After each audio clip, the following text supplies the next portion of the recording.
సమాన వేతన.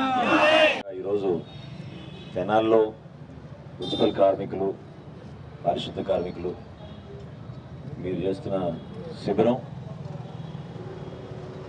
ఏర్పాటు చేసిన తర్వాత మీరు 8 రోజుల నుంచి చేస్తున్న ఈ సమ్మెలో భాగంగా రాష్ట్ర వ్యాప్తంగా వాస్తవ పరిస్థితి చెప్పాలంటే ప్రతి ఒక్కరిలో కూడా ఒక అలజడి సృష్టించే విధంగా మీరు ఒక నిర్ణయం తీసుకున్నారు.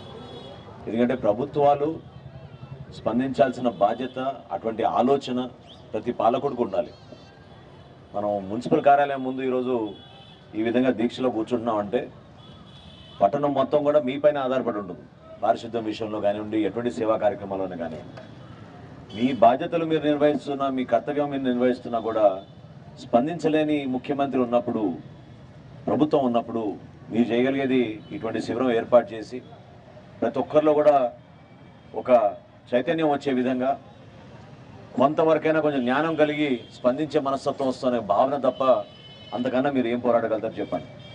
ఎందుకంటే పూర్వకాలం నుంచి పాదయాత్రలు చేశామని చెప్పుకునే మహానుభావులు ఎవరైతే ఉండేవాళ్ళో వాళ్ళందరూ ఆ రోజుల్లో ప్రజలతో పాటు నడుచుకుంటూ రోడ్లపైన తిరిగితే సమస్యలపైన అవగాహన వస్తుంది, తెలుస్తుంది మనకి సమస్యలు అని చెప్పి వాళ్ళు పాదయాత్రలు చేసేవాళ్ళు.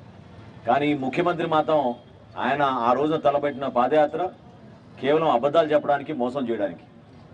ఇప్పుడు పద్మ గారు చెప్తున్నారు, ఇక్కడి నుంచి పాపం ముందేమో విఎస్ఆర్ కాలేజ్ వరకు ఆయనతో పాటు నడుద్దాం అనుకుందంట. ఎంతో ఉత్సాహంగా విఎస్ఆర్